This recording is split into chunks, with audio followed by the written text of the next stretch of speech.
Hello, how are you guys doing? My name is Chris A. Matthews, and you are tuned into the Marriage Underdogs Radio Show. And once again, I have a phenomenal guest. And yes, they are a licensed marriage and family therapist. I want to introduce you guys to Ed Coambs. How are you doing, Ed? I'm doing fantastic, Chris. Thanks for having me here today. Definitely. So, Ed, I want to just jump right into it, right? Because you are a licensed marriage and family therapist, and you're also a certified financial planner as well. That's correct. Yeah.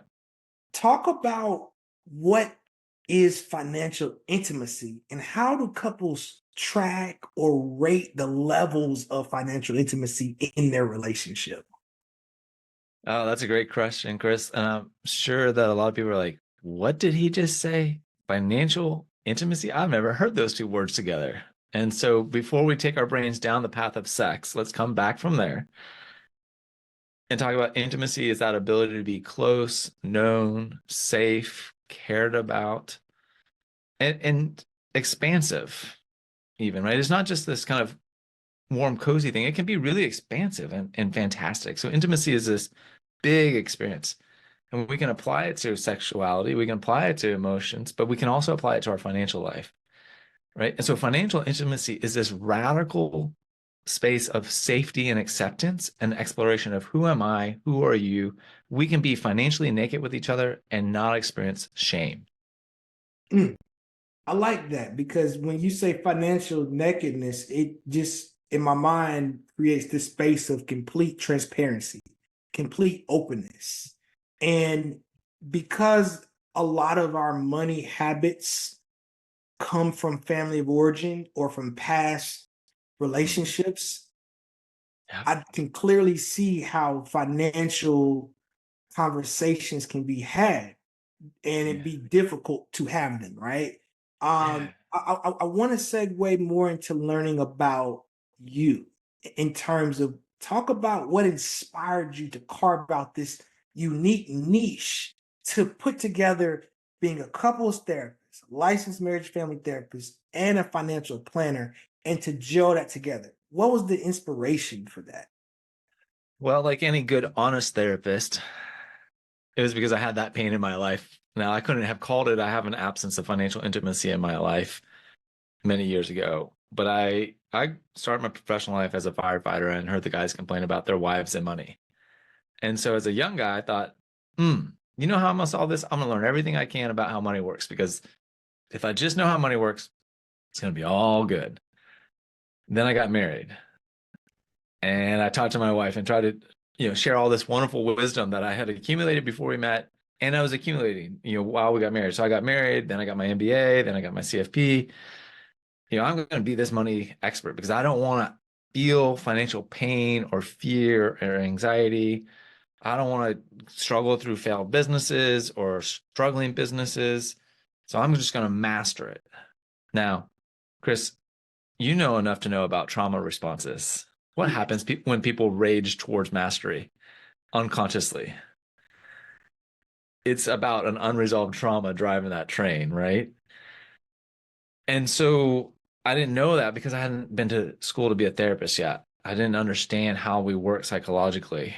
And the further I went along and don't study money, the more I realized I don't have the foggiest idea how I work or how my wife works or how, and that seems to be a much bigger part of this than just being able to say, here's how compound interest works. Here's how you should invest your money. Here's how you should be budgeting. Hey, I have this wonderful tax strategy. Doesn't this make you happy? Crickets.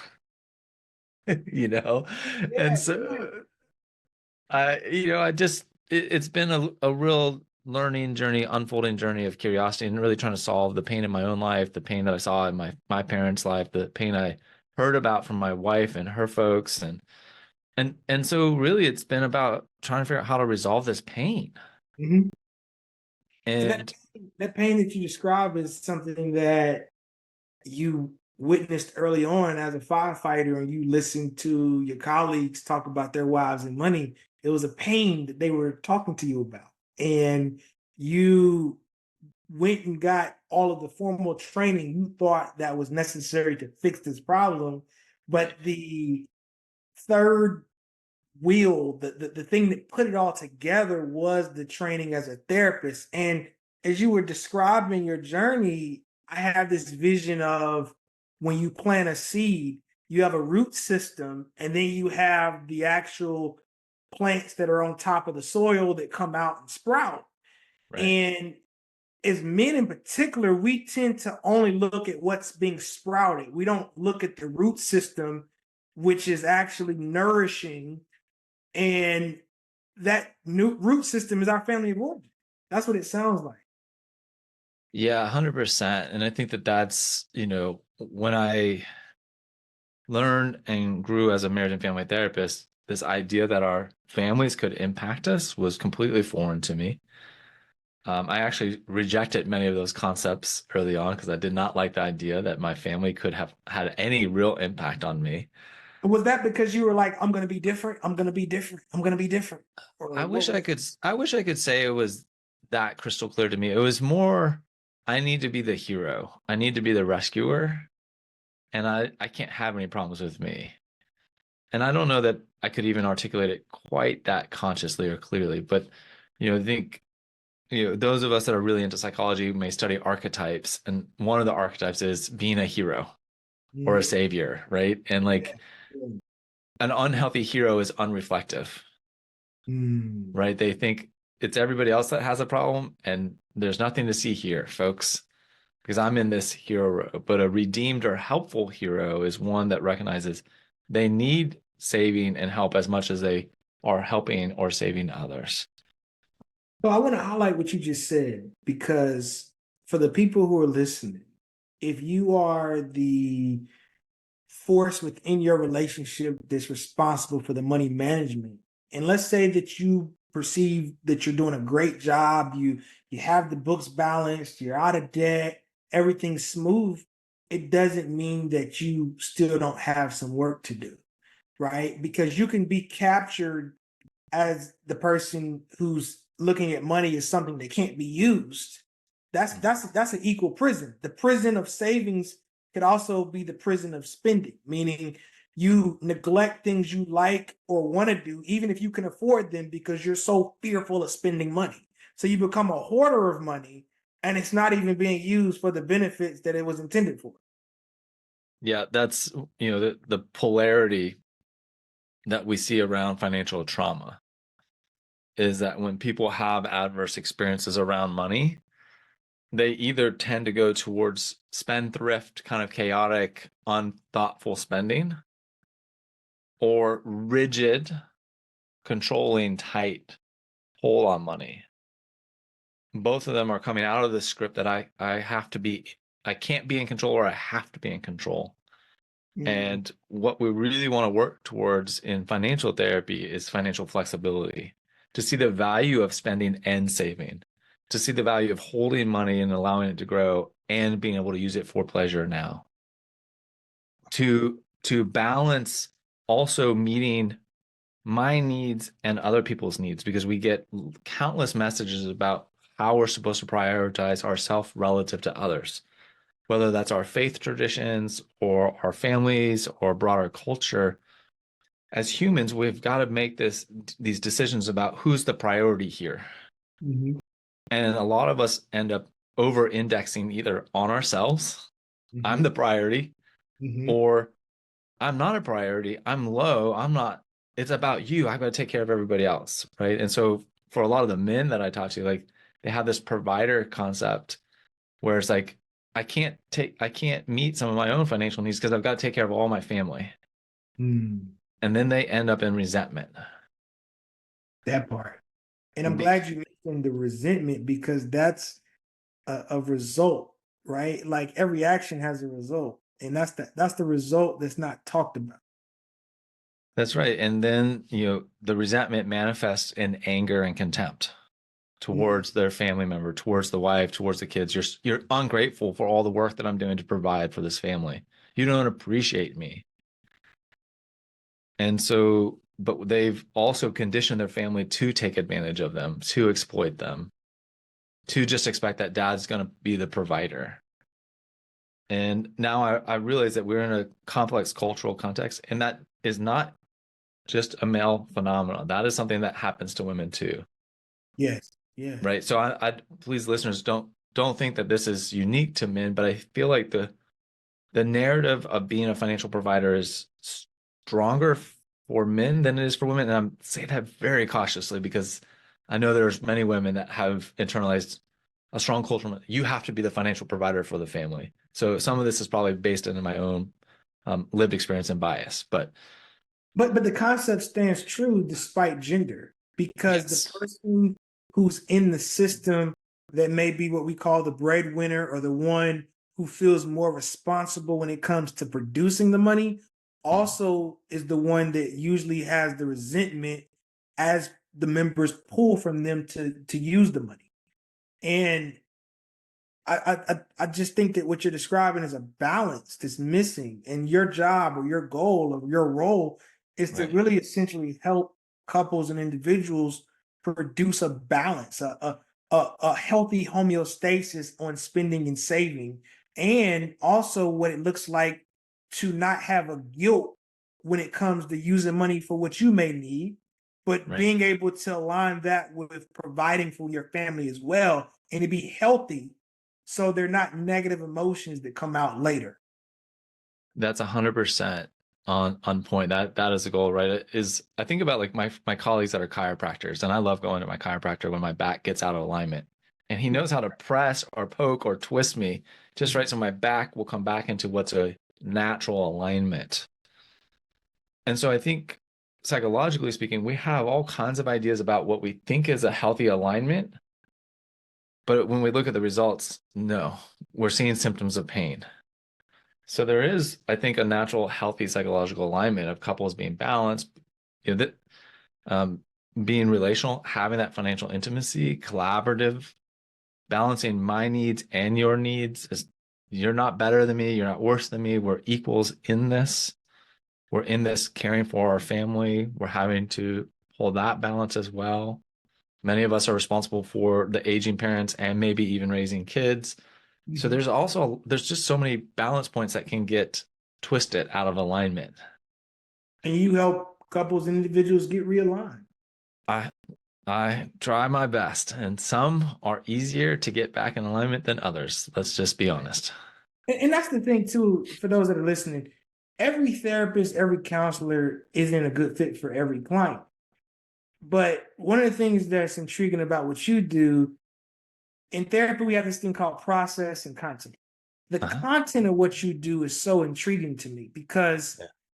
it's something that essentially every marriage is going to need to navigate. Every person in this capitalistic society we live in, money is a tool, right? It's something we can't avoid to talk about.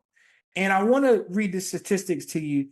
It was a statistic pulled through the National Survey of Families and Households. The statistic reads that feeling that one spouse spent money foolishly increases the likelihood of divorce by 45% for both men and women.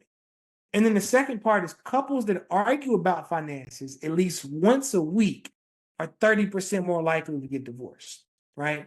Talk about what you see are the major issues for couples and relationship partners upon reaching out for your services or help.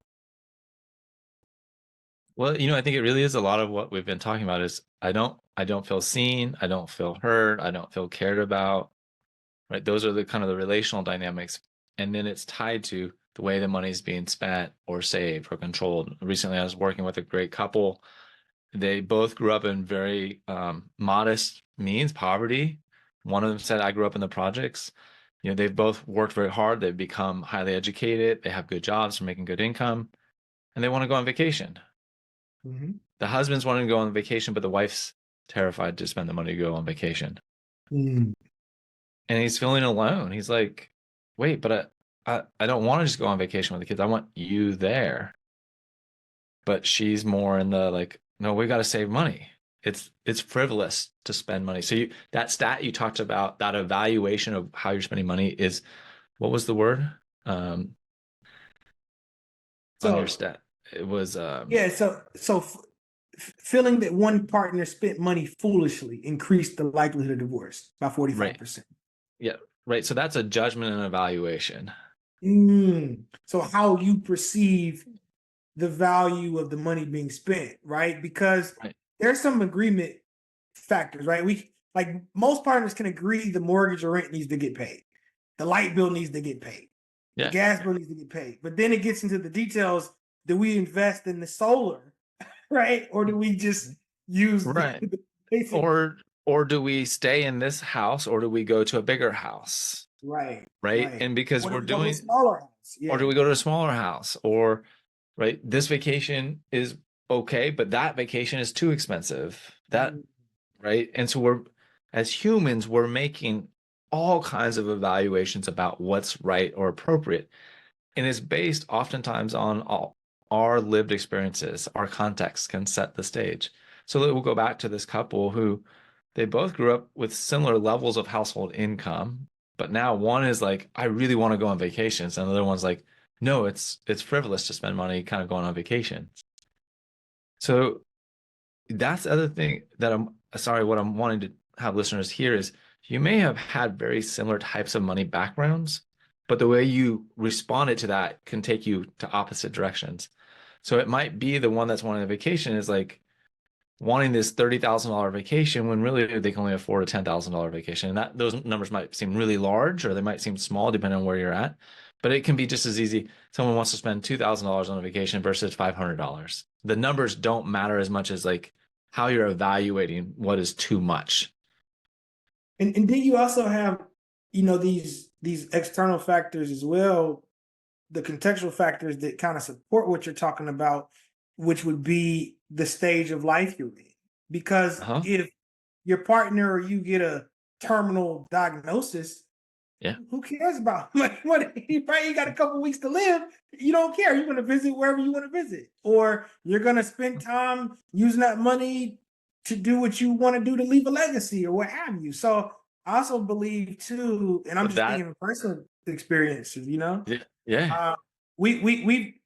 had a stint where we spent a substantial amount of money on vacation. It was like a 3-year period where we did Egypt, South Africa, England. I mean, it was insane.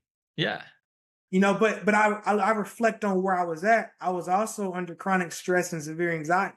So I was making monetary decisions because I felt like I was going to die. And I was traveling the world. I was like, look, if I feel like I'm going to die, I'm going to live my best life and I'm going to see the world. Now, reflecting back on that, now you have debt, right? You got to pay all that stuff back. But the good part is that there's not a regret. So making money choices to not have a regret, that's something, my wife and I have talked about. Like, hey, if we make money decisions, let's make a decision to not have a regret. Well, I think that if you are living with regrets around money decisions you've made, that's where self-compassion and self-forgiveness can go a long ways, right? Because we're more likely to become self-critical and self-shaming around, I was so stupid, or how could I have not seen that, or I wish I would have been wiser. And staying in those self-critical, self-judgment places are demotivators for making change, right? But if the science is very clear that if we are able to move into a place of self-compassion and understanding and say, wow, I'm amazed. I was terrified that I might die. Like, it makes sense that I would want to have like some really meaningful experiences before I die. Okay, now I need to face the reality that I'm not dying and I've got some debt built up. But the good news is I'm not dying, so I can make some money to start paying this back, and I've curtailed some of that spending. But I do think that we see massive shifts in spending patterns with the perception of mortality. We see massive shifts in spending with relational disconnection. This is probably like one of the biggest things that people, if they walk away and didn't hear anything else, hear this. If your partner is feeling emotionally or relationally disconnected from you, the likelihood of them going out to spend to self-soothe themselves goes way up. Now, here's the real cycle and problem is you're not available to me emotionally or relationally. I'm disappointed, I'm angry, I'm hurt. I'm going shopping to meet my needs. I spend that money. Now you discover I spent that money. I become critical of you for going out and spending money. Now I create more distance in the relationship because I'm judging my partner for their spending, so they go spend more money. And then the partner, and so just the cycle magnifies. And so this is where like a lot of the shopping addiction stuff, it's not about the shopping, it's about the emotional experience that they're getting from shopping.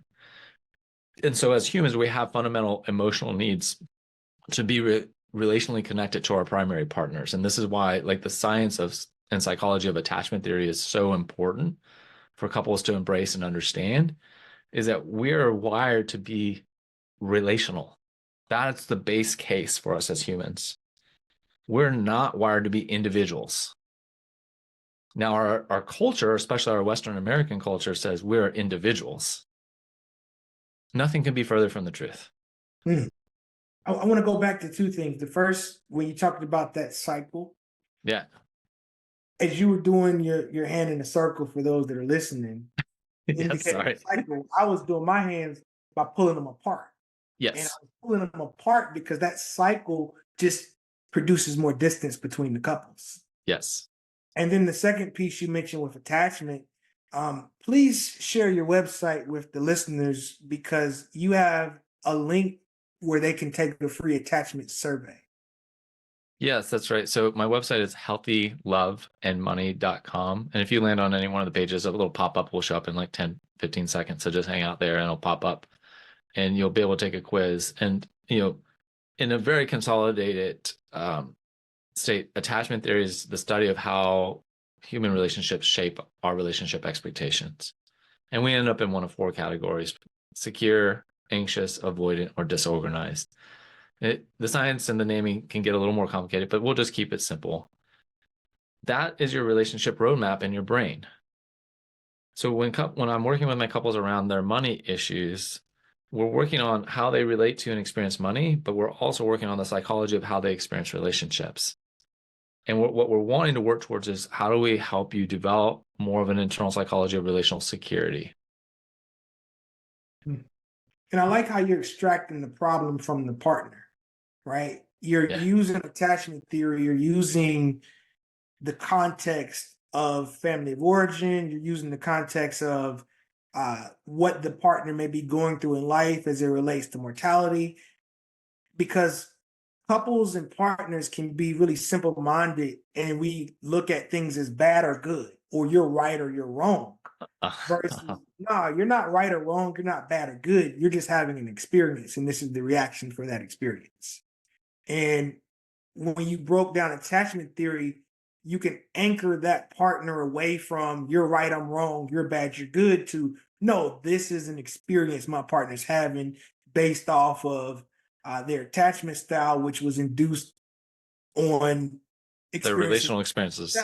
Yeah, or throughout even a prior relationship. It could be a previous marriage or a previous courtship where that partner put you in a position to feel unsafe financially, and you never worked through that.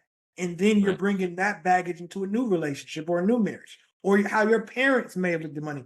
I recall a really unique instance as a child, and this is, I'm sure, a common theme. I recall going to restaurants, and my mother was like, you know what menu to order off of? The 12 and under. Mom, I'm 15. Nope, you're 12. Right? You're going to get the chicken nuggets, the meat, like you're going to get the kids menu. And then I would go out with my dad, and he's like, steak and lobster, whatever you want. And I asked my dad, I said, well, Dad, you don't care when we spend money at a restaurant. I can eat off the adult menu as an adult. Mom has me eating off the kid menu. And he said, well, I care more about the experience at that point. If we didn't want to buy the steak and lobster, we would have went to McDonald's. And my mom was like, we can't afford it. But in layman's terms, it was, no, you can't afford it, because she had the steak and lobster. So now that treats like in your mind, it puts you in a position where it's like you're subconsciously telling your kid you're not valuable. Like, I'm more valuable than you are. And that can grow up. Like, you grow into that. So like, I have a 16-year-old now. And even before I had the money I have now, I never told my kid they couldn't order something off a menu. I just wouldn't go to a restaurant I couldn't afford to eat at. Yes. the number of stories I've heard about restaurants and families and money is growing every week. And because what we know is that we have these relational money experiences, all of us, and they're setting messages. And sometimes our parents are intentional in trying to send a message, and sometimes it's unintentional. And what's more important is, if you're listening, is to become reflective and say, what was the money message that was communicated to me from this experience of like going out to restaurants? What gets triggered up inside of me when I'm out to a restaurant now with my kid? Mm. Right. And a lot of my clients are very fortunate. They've worked hard. It's some, combination of hard work and fortune, but they're living in a higher level of income and assets than they came from. Mm-hmm. And man, do they feel a lot of ambivalence about taking their kids out to meals or other activities, because they're like, man, I didn't have that experience when I was a kid. I'm not sure that I feel good about them having experience. I don't want them to become entitled. And so the cool part, like right now, is the summertime, and my 16-year-old is helping my father build a deck. Right, he's in 100-degree weather. We're out of Charlotte, North Carolina, as you are as well, right? So we're going to be hitting triple digits this week, and they're out in the hot sun cutting wood, building a deck, right? Yep. And this is the same kid that doesn't want for anything, but I think we can balance experiences, right? Like, for him to be doing hard work in the heat of the summer, it balances it out. So I think that parents don't have to feel guilty about providing experiences to their children. Just make sure, I think, that we balance it out. Like, what's your perspective on how parents or people who are listening can balance the entitlement out? Right? Oh man, we need probably 3 more podcast episodes to work through that. I think the short answer is that there's a lot of different types of hard work, and this is something that does still continue to cause me psychological distress, is because I have tied hard work with physical labor and not cognitive or emotional labor. But if we say there's really 3 broad buckets of labor, there's hard physical labor, there's hard cognitive labor, and then there's hard emotional labor. As therapists, we're doing hard cognitive emotional labor, but not very hard physical labor. The only hard part about it physically is sitting in a chair for 8 hours a day. I don't know. Right. Sometimes I need a nap after certain couples now. Just joking. Well, agreed, right? Because you're using cognitive and emotional energy to assess and understand and be attuned to what's going on. And so there's, anybody that's parented knows emotional labor, because that's what you're doing with your kids primarily, is you're attending to their emotional needs primarily and helping them regulate back into a state of calm and feeling like their needs are met. Wash, rinse, and repeat. And that's why we're exhausted and in bed at 9 o'clock at night. Mm-hmm. Yeah. So yeah. Now I want to share this, because I know our time is coming up to an end.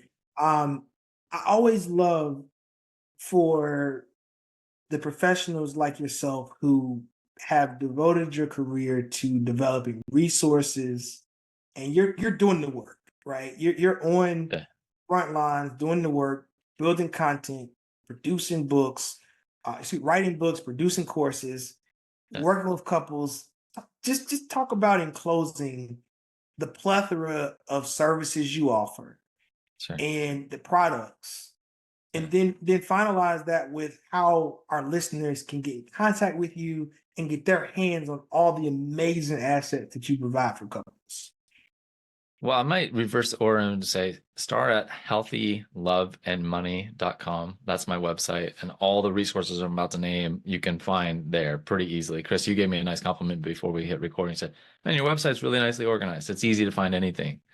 So I have a blog, I have a podcast. Those are the free resources. I have a book called The Healthy Love and Money Way. Grab it on Amazon. That dives deeper into this idea of attachment styles and how that impacts your relationship with money.